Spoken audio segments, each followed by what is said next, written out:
Once again, Raymond Arroyo. It's Father's Day on June 18th, so happy Father's Day to all you dads. My next guest has spent more than 3 decades practicing pediatric and adolescent medicine, as well as counseling teens and their parents.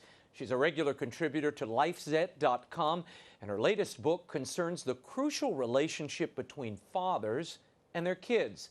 It's called Hero, Being the Strong Father Your Children Need. I sat down with Dr. Meg Meeker recently here in D.C. to talk about fatherhood and much more. Take a look. Yeah. I want to start with this thing. Why are dads so important and so determinative in the outcome of their children and how they'll grow up? Well, you know, I could cite a lot of research for you, and I do put it in the book. You do? Yes, and so I really wanted to do that right up front. But everybody who's been a child knows how huge dad is.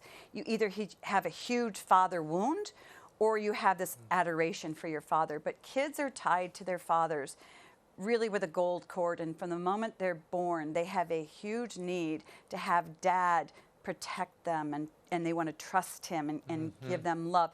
And it's very different from a mother's love. Yeah. Well, you talk about in the book how we expect our fathers to be the hero and the protector and the example for us. Why are men, dads, reluctant to step into that role? Yeah. What is it? Well, it's a great question. I think they've been pummeled. If you look at the media, and it's really happened over the past 30 years, but if you look at the media and you look at the way they've been portrayed, they're dummies, they're the butt of jokes, they need a snarky 11-year-old to straighten them out. And even though we say, well, that's just TV, but it has a big effect. In addition to that, you've got the women's movement over the past 30 years has championed women so heavily that good fathers have just sort of drifted into the background. You know, whenever you fight a revolution, which feminism is a revolution, there are casualties. Yeah. And the casualties, unfortunately, are our dads. And as a pediatrician, I just see how critically important fathers are. And I said, this is my Meg Meeker answer to beginning to get our dads really engaged with their kids again. What do you tell fathers, and some might be watching, who had abusive fathers or absent fathers? Yes. They don't have a vibrant model that they can remember personally. Yes. You would advise what? Yes. Well, I tell them, I work with the NFL, and a lot of those men, they recruited me for that reason, because a lot don't have dads. The first and foremost thing I say is you need to reconcile what you wanted from your dad and you didn't get. You have to do that so you don't carry it into your future. And then I talk to them about God the Father. Will you allow God the Father now to direct you? And then I say you can overcome all of that. And great parenting, Raymond, is simple, but it's so hard. And then when you point that out, they're off and running, and they're amazing. So anybody can be a great dad because God wired him with everything he needs. You write that children feel the need to earn a father's love. How does that translate to the dad, and what's the lesson and the takeaway for him? Yeah, and what I tried to do in Hero is fathers will say, well, I'm not a hero, you should see all the messed up. I said, no. From your child's perspective, you are. So this is a book about unveiling how a child sees a father. So a child sees a father as having a different authority than mother. Every child believes, now this is, again, what goes on in a child's head. Every child believes mom has to love you. She's mom. Because if mom doesn't love you, why live? You know, mom is where love starts and ends, and she's the anchor in your life. But in their minds, fathers don't have to love you. You know, and when a dad chooses to love you, boy, are you something. I don't know where it comes from, Raymond, but all I know is I've seen it over and over and over, and that's why fathers need to understand that what they do and say with their kids changes who those kids become. And a big part of this, you write about this in the book, it's not doing anything spectacular. No. It's the power of presence. Exactly. And I tell a lot of stories there. You know, so many fathers now feel they need to jump through so many hoops to get it right. They're so afraid they're going to get wrong. And I'm there to tell them, you're not going to get it wrong. Love them fiercely. You know, you can make your mistakes. Make sure, live a good life in front of them. I talk about leading and not coaching their kids. Right, what does that mean, leading, not coaching? Yeah. Well, people see that and go, well, what is this? You can tell I work with the NFL. Yeah. A lot of NFL players. Yeah, I did that on purpose. I felt very small after. No. So, but really, a coach sits on the sidelines and says, go do this and go do this and go do this, and bosses the kids around and tells them what to do. A leader walks in front of the child, shows them how to live, and says, follow me. And you say kids are great mimics, and it's important to model They behavior. mimic everything. They're doing it all the time. So what a dad needs to realize is he's mimicking me, so what is he seeing and what is he mimicking? Talk for a second about what girls need and expect from their father, and what does the data tell us that they glean from their father that they need for the rest of their lives? Well, they need a sense of value. They need a sense that they're worth something. They need protection, and they tell us this. You know, the series Twilight, wildly popular with pre-adolescent girls, and they say, you know, somebody polled them because they want someone in their own lives to protect them and love them like the main character. Isn't he a werewolf? I don't know. Well, he's a vampire. He's a vampire, sorry. Yeah. But anyway, But a glistening, very buff vampire. So in other words, girls will do anything to get attention and affection from a man, and if they don't get it at home, they will look for it anywhere, even if it's not real. And fathers during the teenage years are so hesitant to move into the daughters' lives because they take them personally. They think, well, she doesn't like me, she yells at me, she tells me she doesn't want me with, so they back out. Exact wrong thing to do. Okay, what do you tell the father whose daughter slams the door at him and Princess doesn't want to talk to him, and so he gives in to her often? You would say what? No, don't do that. Here's what I say. Trust your instincts. Your instincts will say, she's in trouble. I need to stand my ground here. And if you don't take your daughter personally, you can deal with the slamming doors. When your daughter spits fire and doesn't want to hug you and is slamming doors, it has nothing to do with you, Dad. It's everything to do with her. So don't take her personally. Stand up and say, you know what, I'm going to continue to follow her, continue to talk to her, go into a room and say, you know what, I just love you too much to renege on this rule. Sorry, you can't go out with that guy. That's what my dad did with me, and I didn't talk to him for 4 days. But I'll tell you, years later, it was the best thing for you. It was the best thing. I always also tell dads this: if you're in a situation where you're really ready to give in and do something you know you shouldn't do or allow your daughter to, think of when she's 25. Do you want her to look at you and say, Dad, what were you thinking? Why did you let me go to that party and drink? Where were you? Yeah. So think of it that way. I believe, Raymond, men want to protect their daughters, but they're beaten down. Well, the culture has told us you don't want to be an authoritarian. You're an authoritarian. You're a patriarch. We don't want that. We don't want that. Yeah. And that has made men reluctant to be that authority figure. And you say they have to be. They have to be. They have to act on their God-given instincts, and that's how they win their kids. But look what's happening with children. I mean, kids out there, we have a crisis, Raymond. We have a crisis. You mean the sexualized culture that we're dealing with? The sexualized culture, but also the fathers who have faded into the background because mothers can't be two people. They can only be one great mom. So they need to recruit help, whether they have a son or a daughter, for a male role model to say, this is what a good man looks like. And you recommend praying with your kids, even if you're not a particularly religious person. Why? Doesn't matter. It doesn't matter because kids love it. Kids are more open to God, first of all, than parents are. That's just a reality. Kids will tell me things like they see angels and they do this, and their parents will go, oh, stop that. And I go, no, let her talk, let her talk. But praying with your child, first of all, lets your child know you care and you love him. And even if the child says, I don't want a prayer, praying out loud for your child makes him feel safe and comfortable, and it also brings that child closer to God. It brings God into the picture, and there's an intimacy in prayer that a parent shares with a child. It's really hard to be estranged from a child and pray with them. You can't. So it closes those gaps, and then God does amazing things. Yeah, well, I love that you talk about prayer. You also talk about reading to and with your children, which is a big passion of mine. I just think it bonds you in a way. You're sharing a fictional experience, but you're also sharing your life experience with one another. It's so intimate. It's face-to-face time. I quote a study in there. It says fathers who read to children whose fathers read to them from 6 months of age on test significantly higher on IQ tests at 3 than children whose fathers don't. I say, well, why? Why is this? Well, we think it's because fathers speak differently to their kids. They don't use as much baby language. Mothers do. Yeah. But fathers use a full word. Yeah. And so it gives the kids a different, broadens their vocabulary. And let me tell you. The tenor of Dad's voice is different. Yes, and when a dad shows a child he wants to be with him and spend time with him, what does that do to a child's self-esteem? They feel larger than life. And you and I know men in their mid-40s and 50s who are still trying to prove to their dad they made it. Yeah.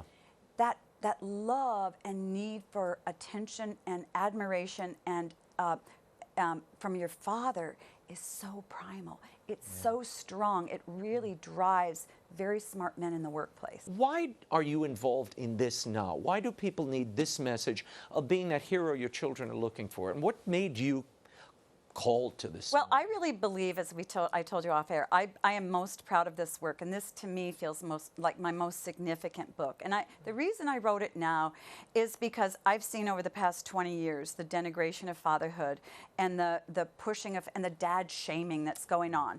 And many of us give a nod. You know, you'll hear television commentators, oh, we have father problems and we have father, but no answer.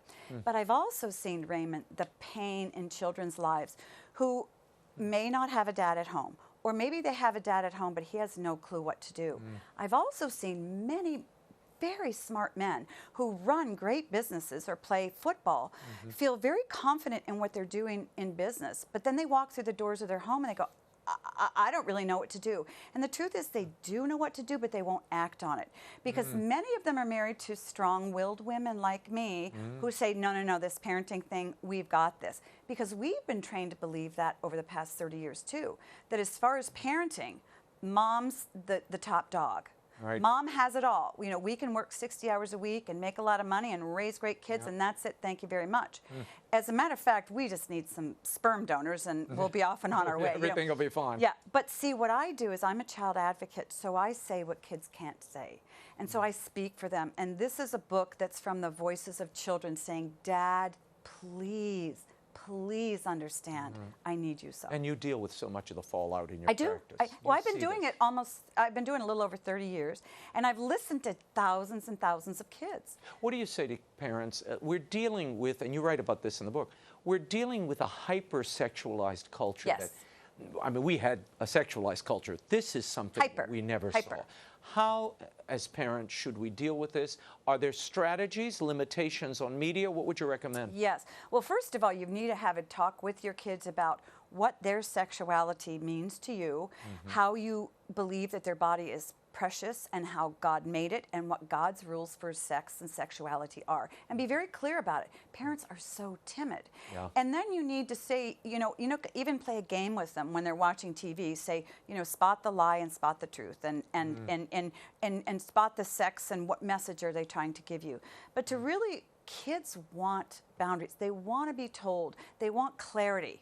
And we're told in our culture, clarity is bad because then you're a bigot. No, it isn't. You're limiting those children, Meg Meeker. No. We're opening truth to them, because when you get to in sexuality, I really believe that this whole hypersexualized culture is going to implode, because the arguments can't stand. It's getting so out of control. It just doesn't stand. The kids are getting STDs, and they're all over the place, and depression, destroying their bodies. Every child I see who comes in with depression, I say, I will help you if you do one thing: stop having sex. And they look at me and say, what are you talking about? I said, just watch. Give it 2 weeks and then 3 weeks, and we're going to talk every week. And they come back and they always say, you're right. Sex messed with my head. They weren't ready for it. They're too young. Too young. Way too young. Yeah, you have a talk on your website. I do. MegMeeker.com? Yes. And MegMeekerMD.com. Meg Meeker, MD. Sorry. Don't forget the MD. Yeah. And that's for the parent who might have difficulty articulating their vision of sex with their children, but you give them a template for dealing with it. I do. I actually have 2 videos. The first is how to talk to your child about sex at any age. So I have guidelines, if he's 8, if he's 10, if he's 12, with it. But I know that a lot of people really, really don't want to do it. So I made a second video where I do it. So it's kind of a script for them to follow. No, it's me talking to the kids. Oh, so you could play this together. All a parent has to do, one is talking to parents, this is what you say, this is how you do it. Right. Video number 2 is if you really can't get yourself to do it, just hit play and let me talk directly to your child about sex.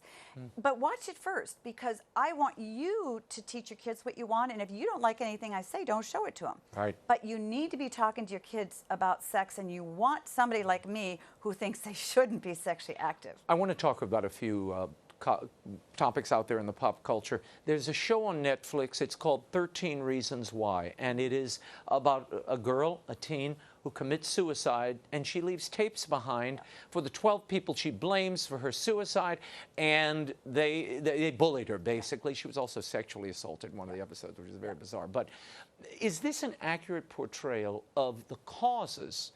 Is it usually a one-shot bullying episode that causes suicide? You know, I think that the people were trying hard to help kids, but they're terribly misinformed, because here's what depression is about that leads to suicide, Raymond. Depression is about hating self. So it's about a child, Billy, can't stand Billy any longer, so Billy kills off Billy. It's not about somebody else, an external force harming you, or an external force bullying you. Yes, that contributes to depression, that contributes to a lot of problem, but ultimately it's not what's going to cause you to commit suicide.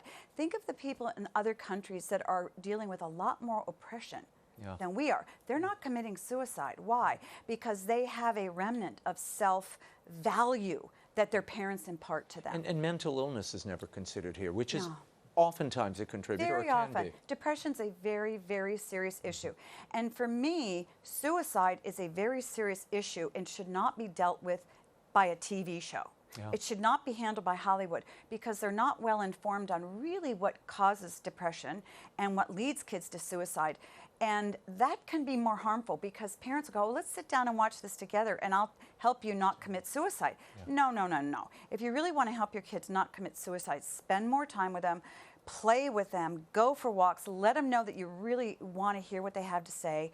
Enjoy them, let them know. So it all starts in the family. If you have a strong family unit, you're going to do, that's the best thing you can do to ward off depression and suicide in your kids. There was a study I saw the other day. It's research by a professor at Illinois State University, and he found that parents who say they struggle to limit their own use of technology have children who are misbehaved, talking back, really bad kids.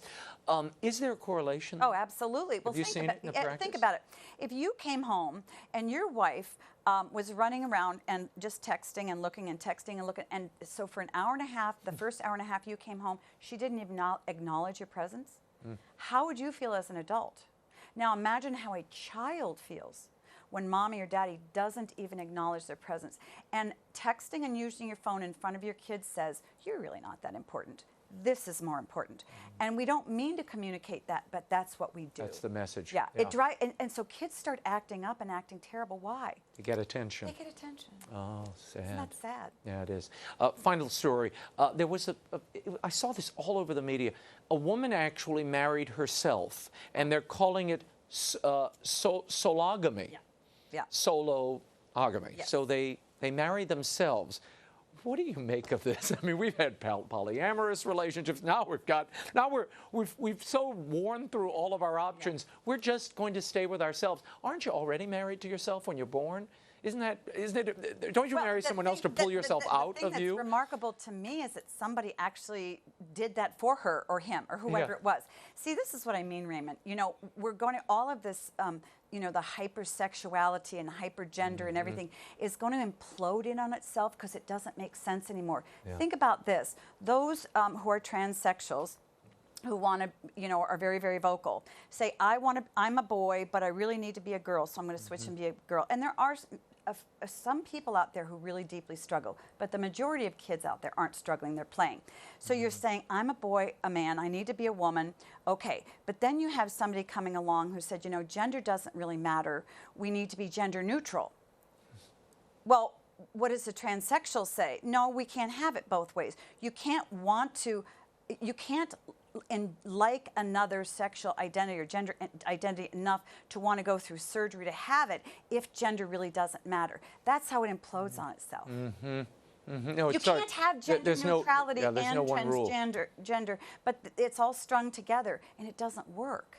It's fascinating. It doesn't work. It's fascinating. And what role do fathers have in helping root a child in the sexuality that nature provided them? Enormous. Take your typical 16-year-old boy who is taught, don't smoke, don't do drugs, don't drink, play football really well. You can be very self-controlled in all these areas. I expect you to get good grades. I expect you to go to good college. I expect you to have faith, whatever. But when it comes to your sexuality and sexual activity, you really can't control it, so just let it run with it. That's a devastating message to a young boy who's going through a psychological transition of becoming a man. So what a father does is said, you can have self-control in all areas of your life. It's hard for me. It's hard for all men, but guess what? I'm here to teach you how. And you better start early because it doesn't get easier. You know, once you're married to one woman. And I, your father, am here to show you how to do that really well. Your final message to dads in our final moments. What do they absolutely need? And we were talking about reading books. This is one you absolutely, particularly you dads or new fathers or old fathers, you need this. Yeah. Particularly if you're having difficulties with your kids. Absolutely. A lot of practical strategies here. What would be your overarching message to them? I would say that you are larger in your child's life than you ever imagine. And if you sit behind your child's eyes and see who you are, which was what Hero is all about, your life will never be the same. And you got everything you need today to be a great dad. Hero, Being the Strong Father Your Children Need by Meg Meeker is available now at bookstores everywhere and online, and a terrific gift for Father's Day. That is all the time we have for now. Until next week, the show continues on Facebook and Twitter. Like me on Facebook, follow me on Twitter. The links are at RaymondArroyo.com. Be sure to join us next week. Former Speaker of the House Newt Gingrich will join us to talk about his new book, Understanding Trump. Until then, we'll be scouting the world over for all that is seen and unseen. On behalf of the staff and crew of EWTN News, thanks for watching. I'm Raymond Arroyo from Washington, D.C. Bye now.